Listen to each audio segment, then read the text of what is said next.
Oh. Some freighters and... Wow. Just as quickly as you entered my life, you left.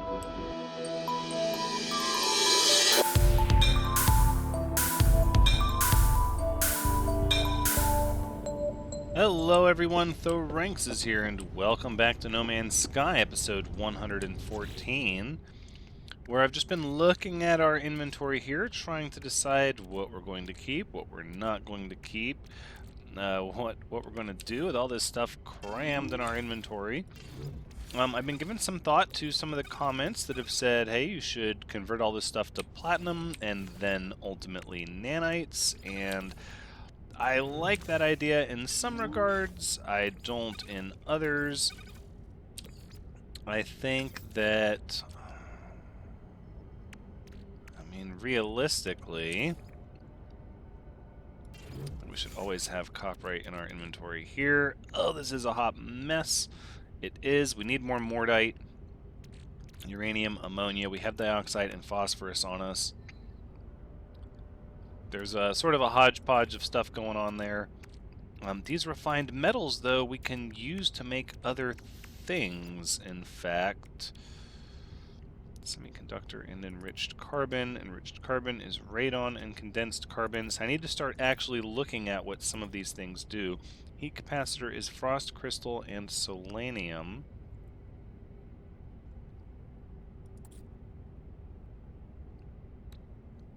Mineral compressor requires a cobalt mirror, but we don't know how to make a cobalt mirror, so we can make geodesite out of dirty bronze, herox, and lemium.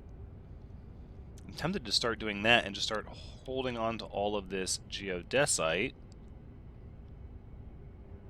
because this geodesite is worth a little bit on its own, but also refines directly into platinum, whereas the iridesite is worth...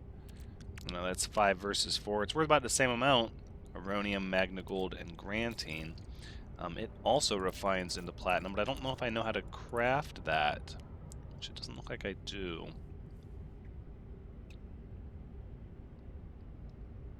Acid, unstable gel, liquid explosives. That's almost 1,000,000 units right there.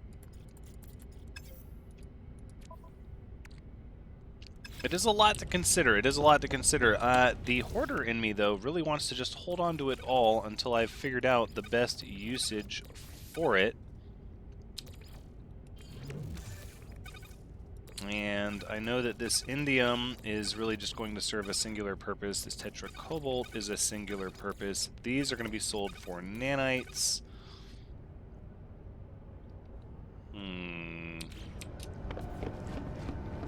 I don't know if we have any room in storage for these things. 0.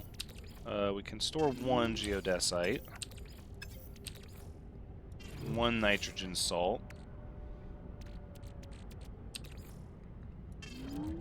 1 iridesite. Just kind of capping off all of our storage containers. It's like, are we ever going to need all of this stuff? I feel like we are, but we need to... What we need to do... See, I don't want to get rid of this stuff. What I want to do is start hunting manufacturing facilities so we can actually do something with it.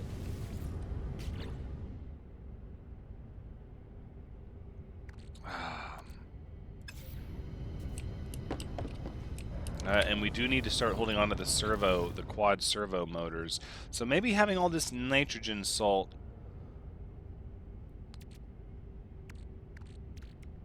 is not as necessary as originally believed. Erg.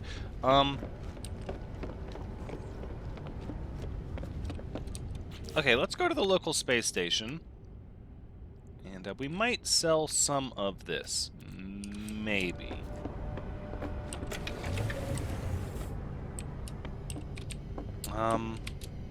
Hold on, let me look at one more thing really fast. Let me back through, please. Thank you. Okay, so after due consideration, reflection on some of the comments, and a little bit of looking at the wiki, I've decided that we in fact can afford to get rid of our chloride lattice and our tetracobalt. And not that we're going to get rid of it directly, but just that we're going to spin it into... pardon me, we're going to spin it into its constituent parts.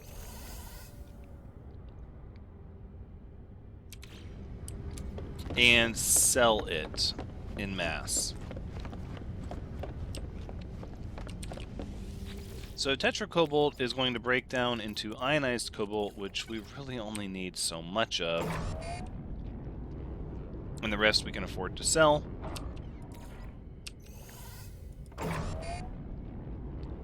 Luckily for us, it breaks down crazy fast.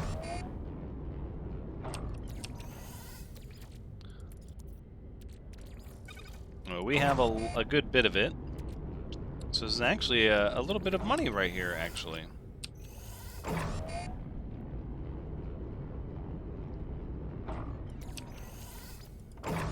The other thing is we can break the chloride lattice down into chlorine. And I believe there is some of that we can store in our high-capacity cargo space, and the rest of it we will be able to sell.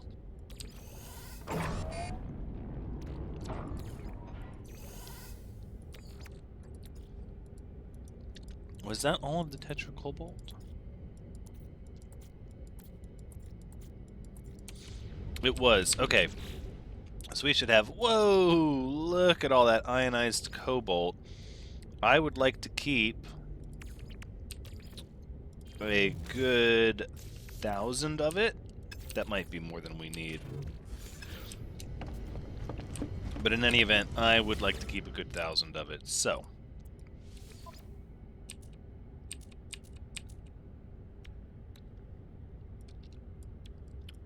let us not quite sell 3,000 of it, shall we?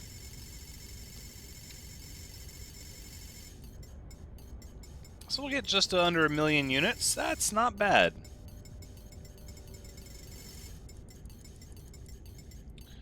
You can do it. I want to keep 1,000 exactly. And watch, it's not even going to be the 1,000 in my high-capacity inventory. How much do you want to bet? Maybe it will be. Oh. Oh, hey, it was. Look at that. All right. The chloride lattice. Yeah, we're going to go ahead and sell that as well, or refine that down as well into chlorine. Now, I do want to keep 500 chlorine in our high-capacity inventory because I don't see why not. I don't know what we would possibly use it for.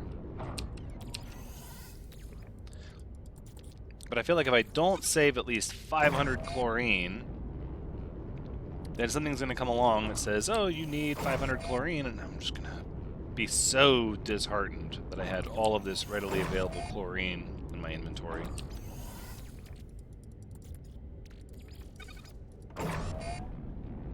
But I can't justify holding on to this stuff when it really has no use other than turning it into its constituent parts. And I believe there are a handful of upgrades. After I looked online, there are a couple of upgrades that specifically request tetracobalt and chloride lattice to be made. However, they are not anything we're going to be creating anytime soon. And we can always get more in the future. It's not like it's incredibly difficult to come by, especially the way these expeditions are just handing this stuff out. Okay, so now we will sell all but 500 of our chlorine. Right? Yes. So quick math would put us at 2667, 2567. It's not over the 1. Yeah, I knew where I was going. Sure I did.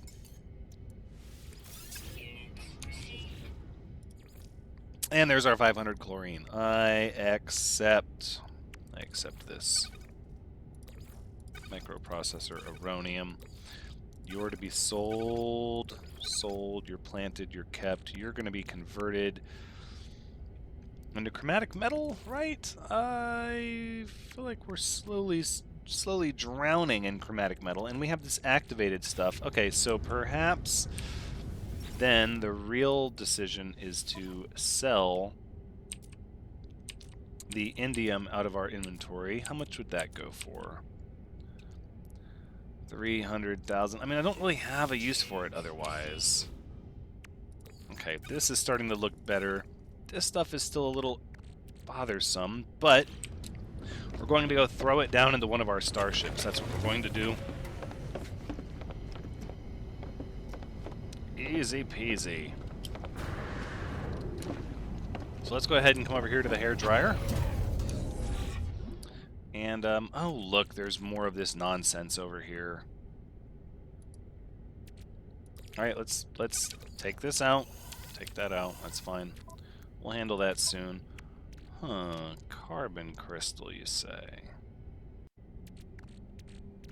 So we're going to take this carbon crystal with us as well. We're going to play a little bit around with that and see how that works. But we can move all this uranium and nitrogen salt to our starship. And we're going to hold on to this stuff to play around with. And we're going to hold on to this other stuff. Okay, we no longer want this starship. Get rid of that. Now let's head over here to the end of sleep. And I think what we're going to do is we're going to do as we had discussed. Let's move these things out of here. Can we craft some of this? It says we need metal plating.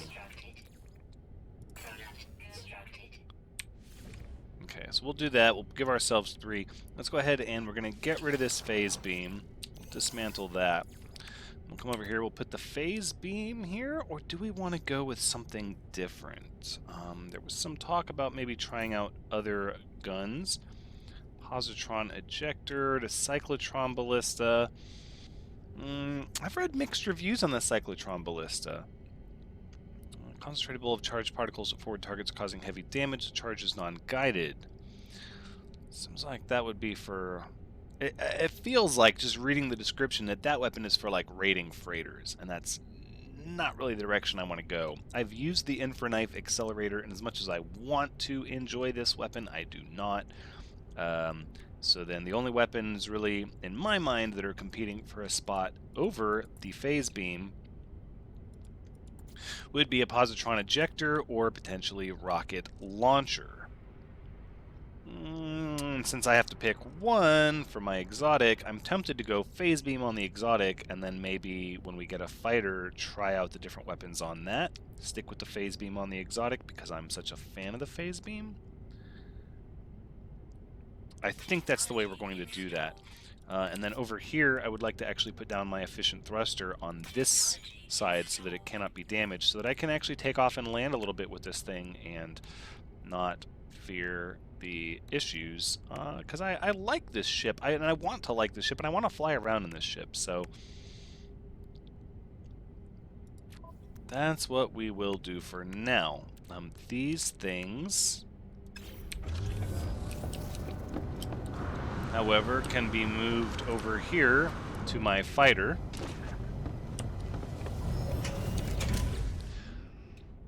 So this is how we're going to do it. We're going to move the tritium to the freighter. I would actually like to... Hold on.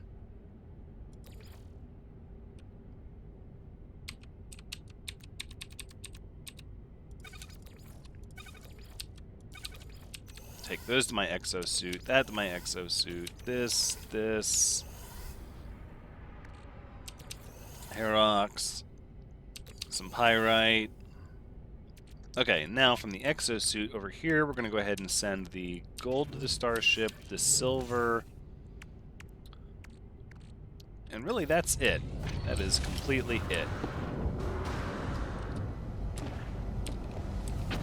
So now over here at this ship, we're just juggling inventory a little bit. We'll go ahead and say we'll send the lemium, the nitrogen salt. Is that it? You can't hold on to this? Really? Well, I don't think we're going to need that much nitrogen salt. We're just going to throw it out the airlock. Put That on high capacity inventory, same as that one, same as that one, although that does put us above where we wanted to be. Alright, now we can go back to the end of sleep, and yes, exactly, we can move this pyrite to the starship, we can move this tritium to the freighter, and the Herox.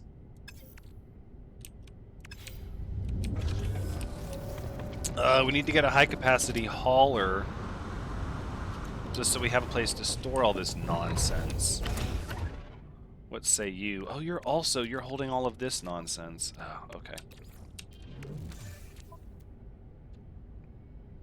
Alright, well, let's just take a peek. Maybe it's time to use some of these, this is a Gek system, you say? Okay, no, hold on. If it's a Gek system, then by all means, let's go make some friends with some Gek. And I'm going to take some navigational data as well. And I should probably dismantle some of these upgrades for the resources, but I'm not going to. So, okay. Alright. At this point, we've spent enough time fiddling around with all of our inventory. We have the launch fuel, and the pyrite, and a phase beam, and efficient thrusters. The end of sleep is ready to be our ship we travel with.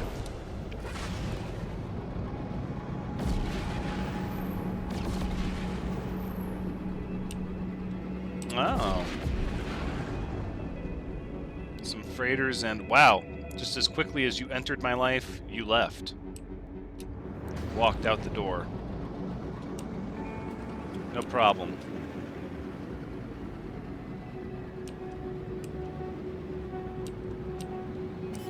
I think we need to rotate like this. Here we go.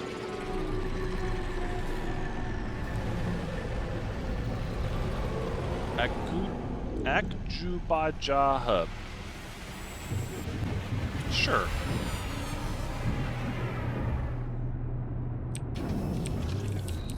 Everyone can marvel at this awesome starship that I bring into your station. Marvel at it.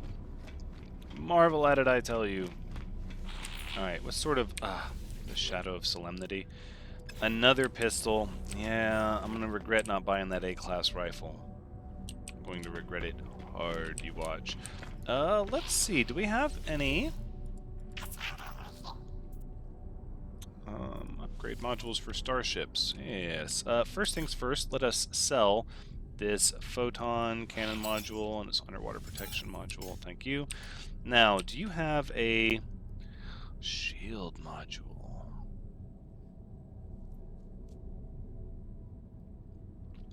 I'm generally going to be engaged in fights as I jump through these black holes, so I feel like a shield module probably a worthwhile purchase.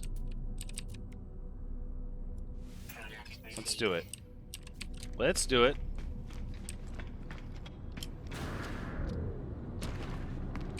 It's not the worst thing. I mean, oh no, because then oh, well then we have to get rid of the efficient thrusters. Which, that's fine. Really, how difficult is it to just buy a bunch of launch fuel? I mean, truly. There. We get our shield up a little bit better. 40% to our already high 58%. So now we have really good shields on this thing. So now we just need some phase beam damage upgrades, and then we're in. Maybe a traveler here, so we can get some... we can work on these glyphs. I would love to get the last few glyphs.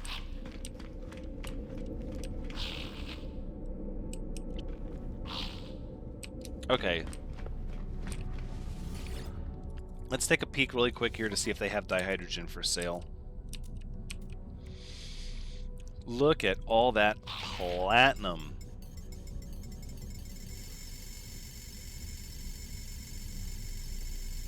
I think we are going to pull the trigger on this for some nanites.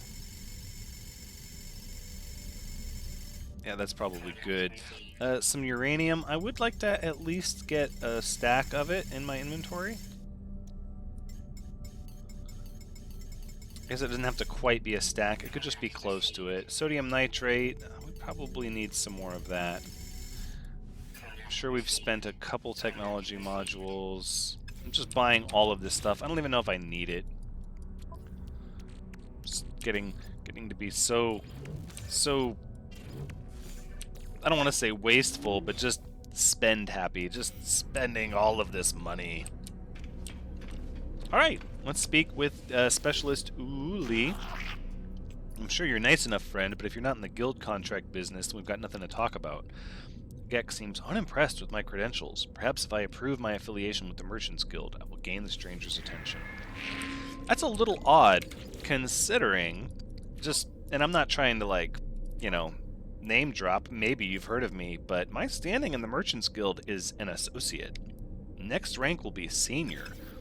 So if you haven't heard of me, maybe it's because you're too low in the hierarchy of the Merchants Guild, and I need to speak to your superior because I'm an associate. Thank you very much. No, okay, enough of that.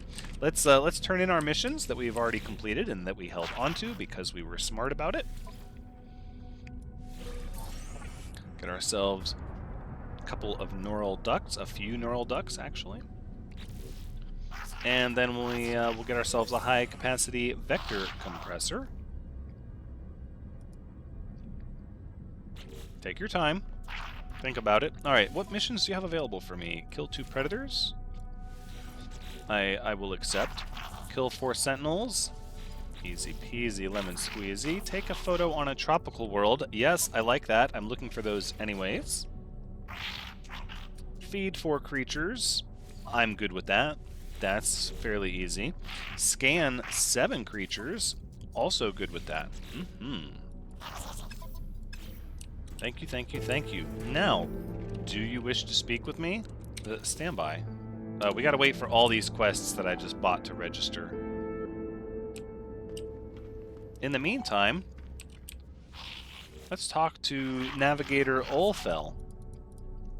I'm just gonna laugh at you. You could have got some Gek relics, but instead, your friends over here will get the Gek relics. Or not. You could have got some Gek relics as well, and instead, I will be leaving you to talk to Director Ratin.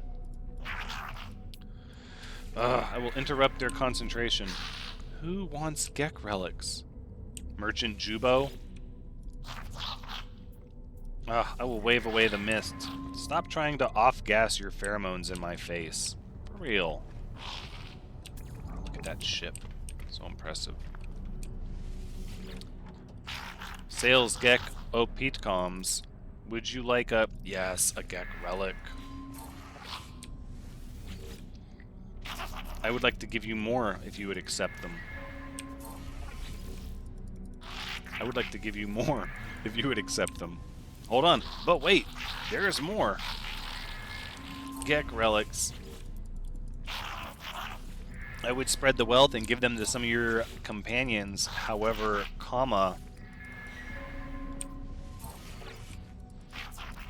I must, Your Honor, I must inform the court that they do not want any Gek relics. They are without the desire for relics of the Gek. And so, Sales Gek Opetcoms shall get all that I have to offer. Thank you for that. How would you like to give me some dialect help? And I was going to say, I would hope you'd teach me a word of your language after all that. I would expect for free. The Gek word for rich. That's awesome. That's awesome. I gave him all the relics, and then that Gek was like, oh, you just made me rich. Let me teach you the word for rich. Yes. Supervisor Roviku. It's like, hey, I heard you're giving away good stuff. Trading friend demand sales Gek help. I did help your friend, however, I have no help for you.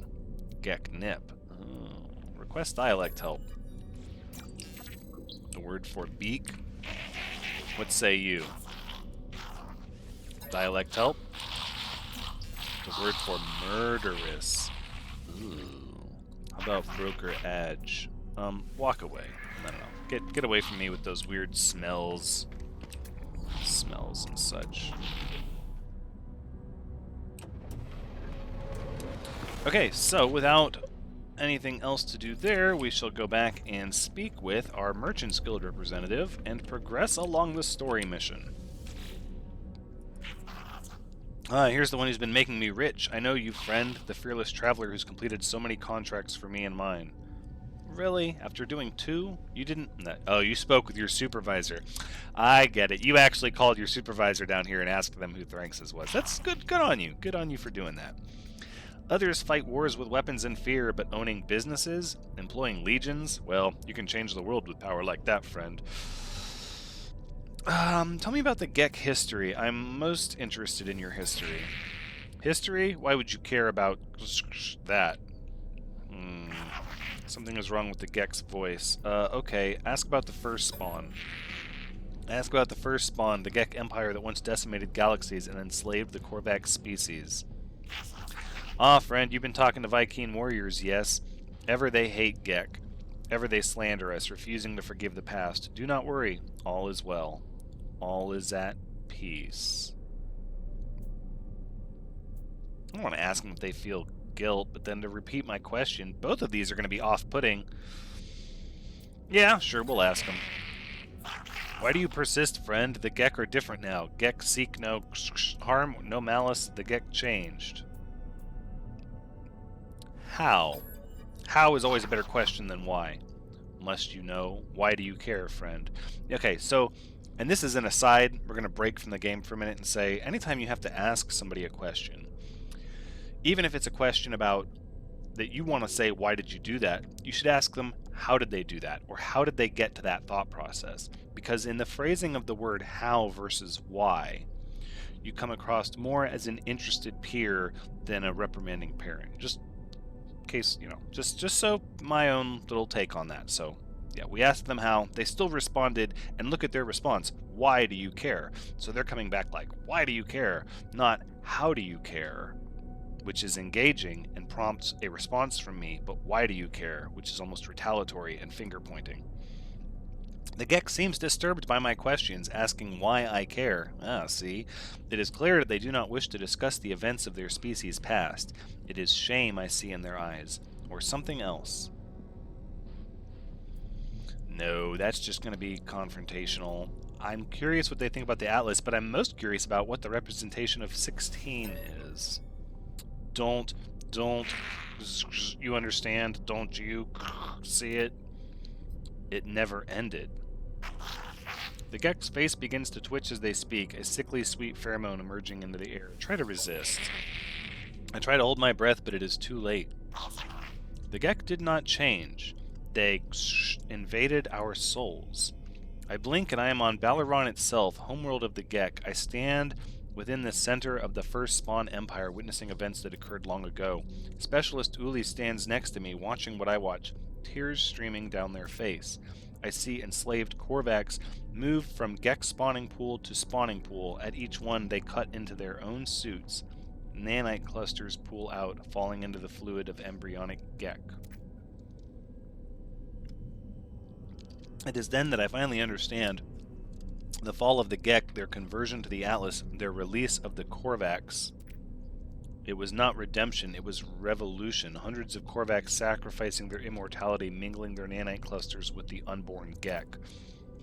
The Gek did not become good, they became Korvax, at least in part. Their slaves altered Gek brains, shifting their nature. For the first and final time, the Korvax convergence delighted in the pain of the oppressor. Why would I say they'll be free soon? But then my only alternative is to say they deserve this? Oh my goodness. I mean, they do deserve this in a way, though. It was naturally gonna happen. You can't... Yeah, tread carefully, Thranxes. Robot servants are soon gonna be in our future, too, potentially. I guess I would say they deserve this. I mean, if they were taking over the entire galaxy... But to say they'll be free soon, I don't know they'll be free soon. Let's just say the Gek deserve this. The Gek stares at me, the vision coming to an end. They appear haunted. Do not judge us, traveler. Exactly. That our ancestors were altered, that they did not find goodness by themselves, that has nothing to do with us. We just want peaceful lives. We just want to be happy.